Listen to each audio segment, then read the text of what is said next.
starting the presentation, I would like to honor a few people. As you heard, it's been a journey getting to this point. Dieter, I think I really want to thank you for the way that you've changed our lives, changed our homes really, the way we operate in our families even, especially 5S. Don't come to my garage just yet, but I am busy with it. And I really want to honor you for what you've done, what you've created, and as one gets older, one always thinks back about what's the impact of what you've done in your life. And I want to assure you that you have made a massive impact on me personally with what you've done, and I can see it in the team that you work with, but certainly in my family's life and everywhere where I've moved since I've met you. Robert, I also want to honor you for what you've done in the past year and a half, especially with Karsten Boerdery, and what we've achieved there was just enormous, and I feel very privileged to be part of the implementation team. Thirdly, my mentor, coach, at some point my boss, and now a friend, Cecil Ambridge. He's now from Ladysmith Cheese. We used to work together in a production facility, and we've spilled blood together, done a lot of things together, and we were part of a turnaround team that managed to turn around the plant when we were there, and we've achieved great successes. I've learned a lot from you, and thanks also. I want to honor you also for what you've meant for me personally, and even now. Lastly, the person I want, also fourth person and last person I want to honor is Oom Piet. Those of you from other countries in South Africa, in Afrikaans we say oom when we mean uncle. It's a sign of respect. So it's not because of your age, but it's because of if the youngest person especially, you want to honor somebody in addressing them, you call them oom. He's not here today, but he's the man who started Carsten Boerdery, and we're a farming company. And I just want to basically tell a little bit about that before we get into the basics of what we've achieved. Oom Piet started the farm with 6 hectares in Kanoneiland near Uppington in 1968. Those were hard times, and basically just got it going and survived for a long while. And at some point things started going a bit better, and he made a lot of debt, obviously, with help from others, and bought another farm. And then things started growing very slowly. In the 80s, we experienced massive growth. There were various opportunities in the market where he was farming with seedless grapes. And at that point, the table grapes market really took off for him, and he was very well positioned for that. And that really spurred a lot of growth in the company. And since then, we've really grown into quite a large farming concern. Sorry, if you just noticed here on the bottom, you'll see us branded as Karsten My Boerdery. This is an internal brand, and if you ask our people, even Angelo, if you ask him about mission-directed work teams or MBU or MDT, he won't know what you're talking about. We call it My Boerdery, and it means my farm. It's a concept of my business, and it's something that existed even before we started with mission-directed work teams, where people actually own rows of the vineyard, where they look after that part of the vineyard. So it's really about recognizing that ownership of their business. So when we came in with mission-directed work teams, we latched onto that cultural principle of owning that piece of farm, where you farm that 3 rows in that specific block. So we've established the concept of my farm, my business. Just in terms of who is Karsten, it's a family-owned business. We do have other shareholders. The IDC is quite a large shareholder in the business, but we're mostly a family-owned business, and that's also the culture of the business. It brings its own particular challenges, obviously, but we're not a cold corporate. We're very much part of the communities where we operate. One thing that I'm extremely proud of is the fact that wherever we have a farm, you can see it in our communities.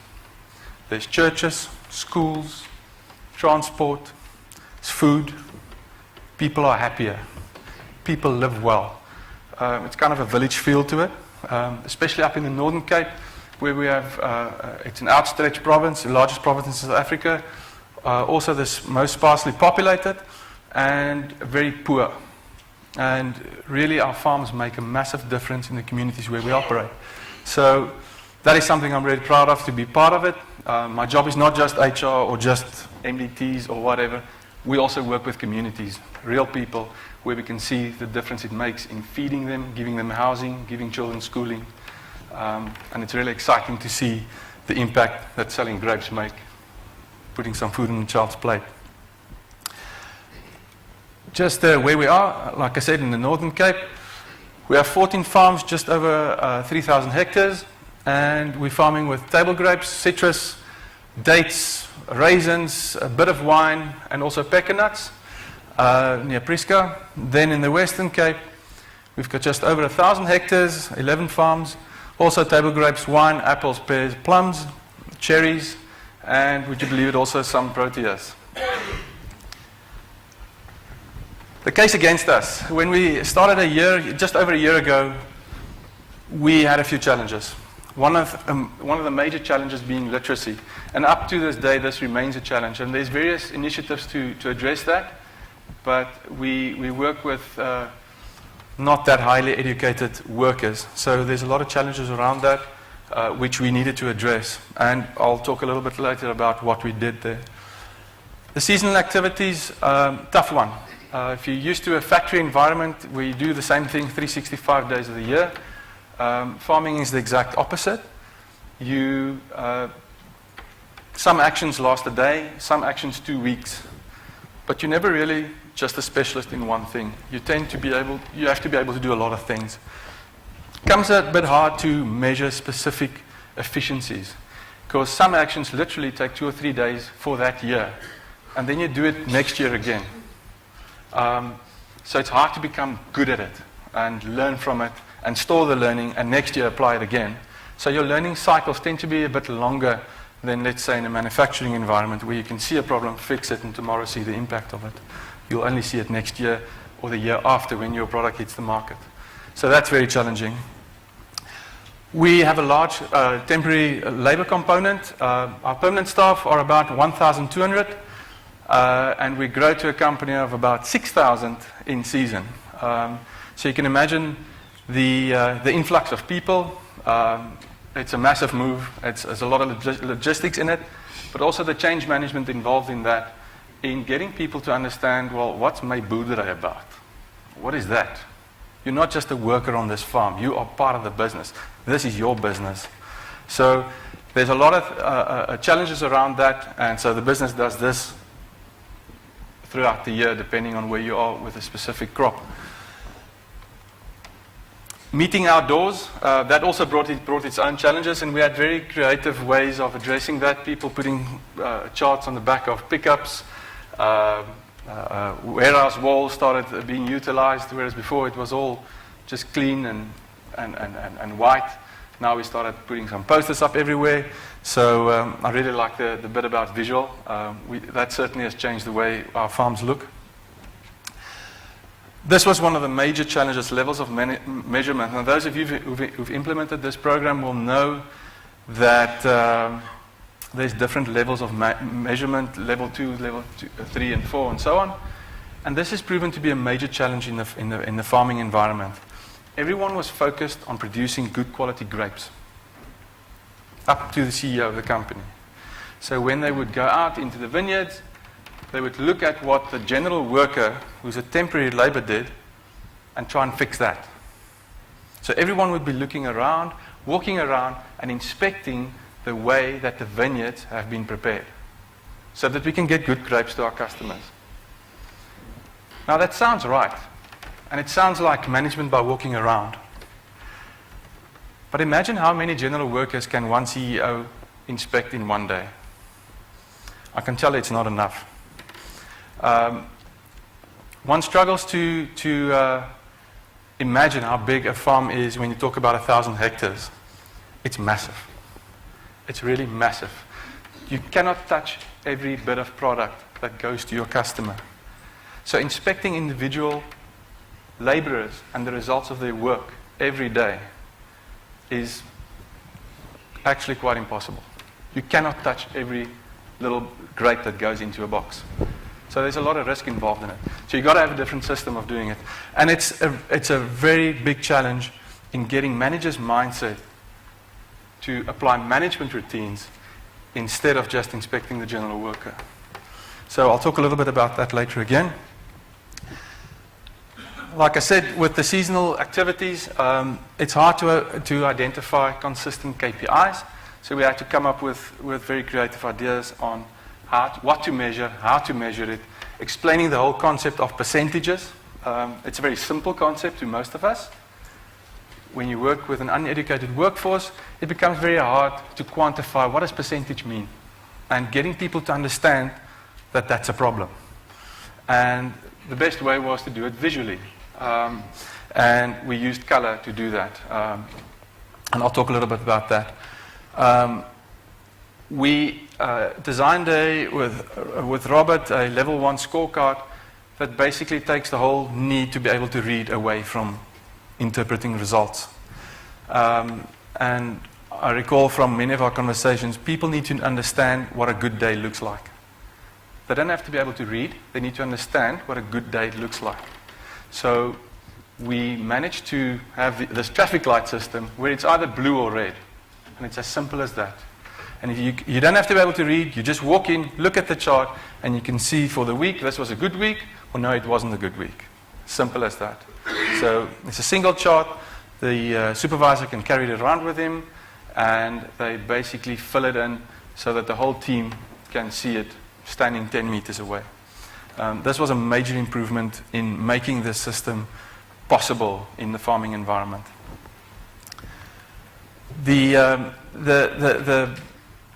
We knew this was going to happen, but we never told people that they should do it. But what happens, I heard one of the gentlemen asking earlier about attendance. We never pressed attendance very hard, although we did have a problem with it. The guys in the team started working each other a bit harder and said, listen, where were you on Monday? We saw you drinking on Sunday evening. Alcohol being a major challenge in our environment. So you're not at work on Monday, but we have to do the work now. We still have to keep up the speed of the team, and you're not here. You're ruining our team. You're making us less competitive. So guys started working each other over on that. So the discipline became something the whole team did, not just the supervisor. And this was one of the great results also of what we've done, and Angelo will also touch on that.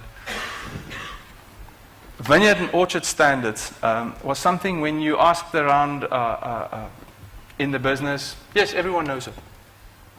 We all know what it is. We all know how to prepare grapes. We've been doing it for so many years.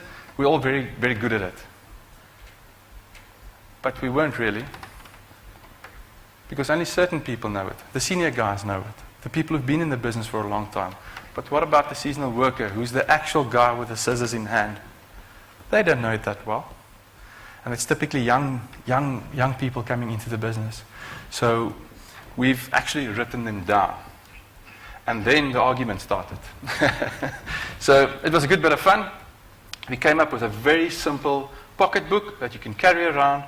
And when you have a specific action in preparing a crop like grapes, you have 5 or 6 things that you want to measure.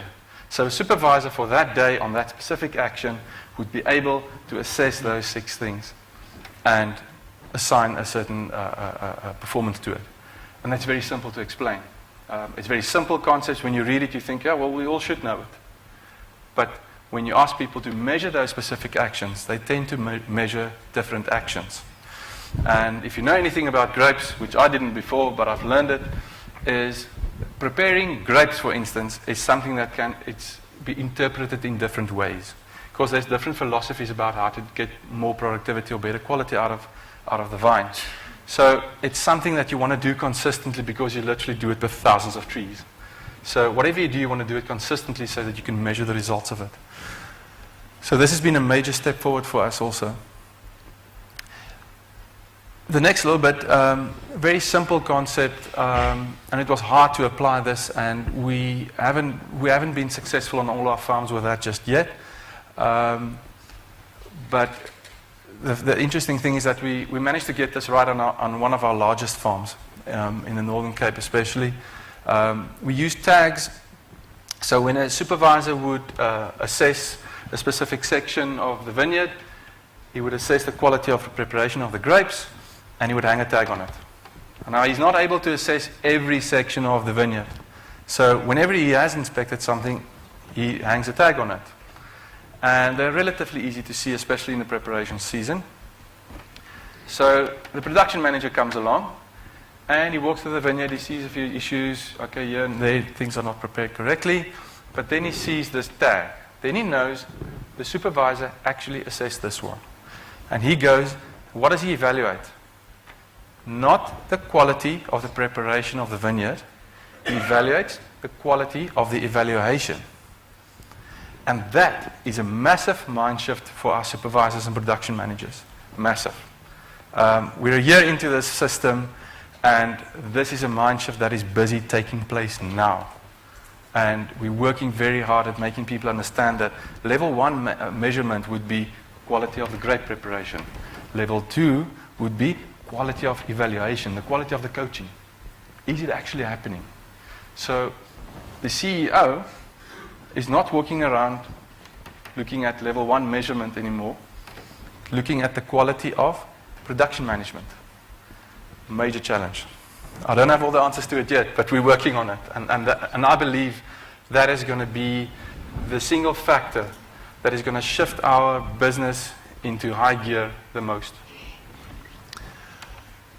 In terms of integration with job description, performance scorecards, typically the HR stuff, but you've got to write it down. You've got to be fair to people. They've got to have the hope and the understanding that what do you expect from me and what is the reward going to be when I do it right. So this is part of that. Then utilizing labor across product lines. We've positioned some of our farms in such a fashion that we have vineyards on the one end and then we have citrus just across the road. And we try to use the same labor for that so that people can have a job for longer in the year. As you know, in farming, you have high activity for 6 months and the other 6 months you go home. And that creates certain socioeconomic issues. And so we are trying to give people jobs for longer. So people tend to work 10 months of the year. So it's a bit more sustainable for those communities. And even on some of the farms, we have vineyards as well as dates, and we combine these so that we have different cycles interacting throughout the year as the climate allows, so that we can utilize this labor much better. The upside of that is people start to become more like permanent workers in your business. They understand your business culture, the way you want, what does performance mean in your business. Because they also work on other farms, and there's different cultures there.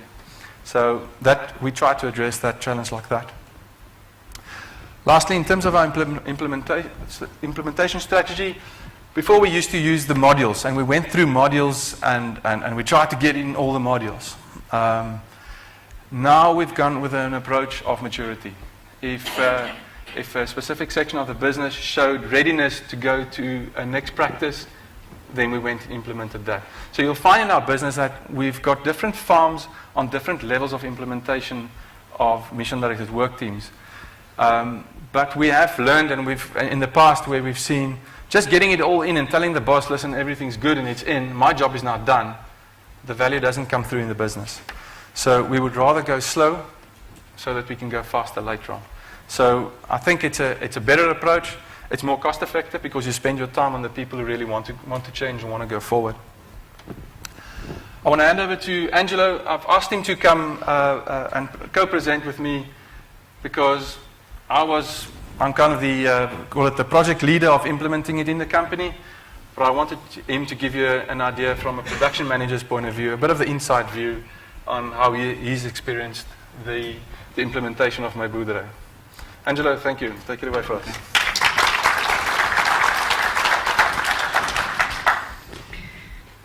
Thank you.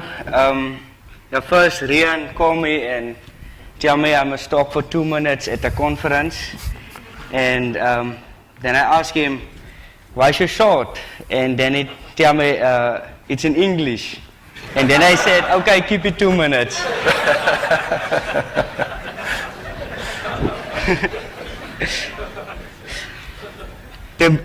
The implementation process started last year, 2015, and there were some mixed feelings amongst our people. And I guess it was because of change. For example, there was workers that want to quit if they saw a red mark. And from management, there must be a lot of support, and from day one, management support. And that leads to a positive shift of mind by our people.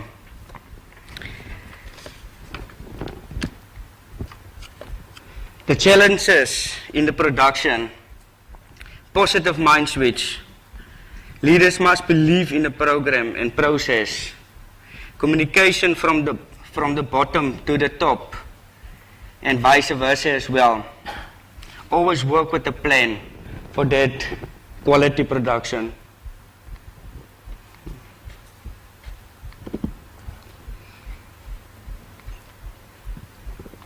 My Boerdery going forward, the communication is much better. Everyone knows what to do, and everyone is more productive. Leaders can do better planning, and our time frames is much better. Nobody wants to be in the red, so everyone works harder and is more productive. And nowadays, our absentees for the entire farm is under 1%.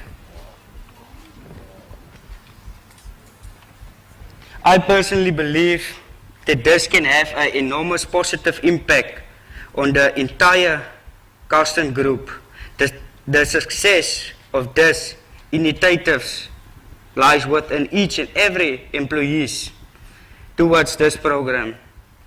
We can't ignore the fact that there is still some challenges, but with a positive attitude from each and everyone involved, the future does look bright indeed. So that's why I am proud to say the success of my Boerdery can put a spark further into what we believe: world-class fruit through world-class people. Thank you.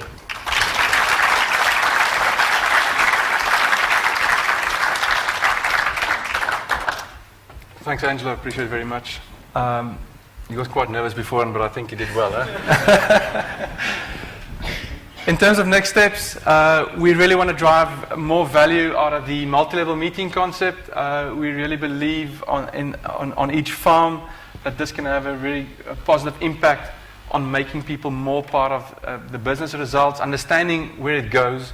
As you can imagine, a lot of these people, their world is really small in terms of not having traveled very far in their lives. Some people stay in towns and they've never left those towns.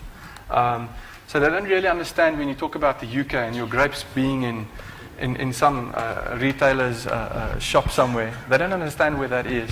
So trying to establish more of that concept of, well, who is our customer and what does it mean? What does it mean to handle grapes? So we really want to drive more value out of that, and we also see it as an education opportunity for our temporary labourers as well as our permanent employees.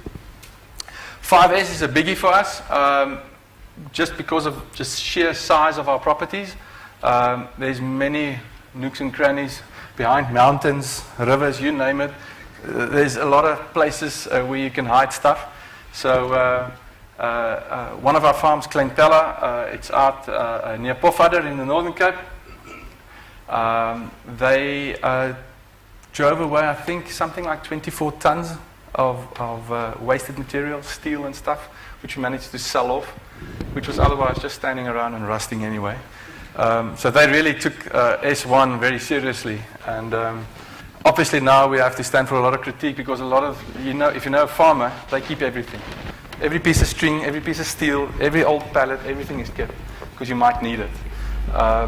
So we're taking a bit of flack for that, because people are starting to ask, well, what could we have done with that? And what if we need it tomorrow? And Robert had a tough time when we explained this 5S concept to them, because a farmer's mindset is keep everything. You never know when you're going to need it. We've done a pilot implementation. It's a bit the wrong way around, but we had to position mission-directed work teams initially in the business as terms of goal alignment initially, but we've recently started implementing just on one farm, the True North exercise, and we've already seen a massive result there, very positive, where teams are starting to pull together and cutting across silos, supporting each other, understanding the impact of every team's contribution. And I'm hoping to in future come and witness about the results of that also, but I'm very excited for next year, especially when we are hoping to roll out this pilot to the rest of the business. We want to focus more on coaching reviews now, and one of the earlier presentations, that was something that was highlighted, and I can confirm we've gone with a very, very lean implementation to try and keep costs low in the business, and we can see the results of it. Wherever we've had regular coaching reviews, we've seen the change happen quicker, and I think this is the heartbeat of what we want to do in terms of changing people's mindsets. You need to visit them regularly and coach them, and so that they can understand it. I always say I've listened to Dieter and Robert, I guess more than 100 presentations, and whenever they speak, I sit with a pen in my hand. So how can you expect somebody to hear this thing once in training and then go and roll out this whole thing? It's not fair. So that's it from our side. I just want to show you a quick few pictures. Oops, that was too quick. I don't know what I did now. There we go. These are pictures of our date farm, Kleinpella, up in the Northern Cape. It just gives you an idea of the environment that we have to operate in. It's desert. And the date trees, they say they like wet feet and a hot top. So you need to keep them wet, give them a lot of water, but they want to be in a very, very hot and harsh environment. And the dates, it's a Medjool variety, very popular. We export most of it, and we're doing really well with it, and I can say that we are not even close to satisfying our customers' demand for it. So there's a lot of scope for growth there for us. And this is just a picture of what it looks like in our pack houses. And these are all locals from around our farms that work on our farms, and they help us pack these grapes. I've worked in this environment, and it's easy to look at other people cutting it and preparing it for packing, and then you think, yeah, this guy's kind of slow, huh? So I gave it a try for about an hour, and I can tell you it was hard work. It's back-breaking stuff, and there's a certain dexterity you need in your hands to be able to do that. So it takes a lot of practice to do it. So yeah, it's easy to stand there and just measure everyone and say, oh, this is not good enough. But go and try it yourself. It's hard work.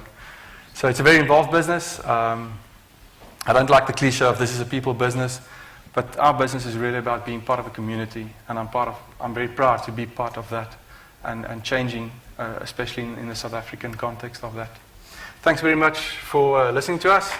It was very enjoyable. Thanks.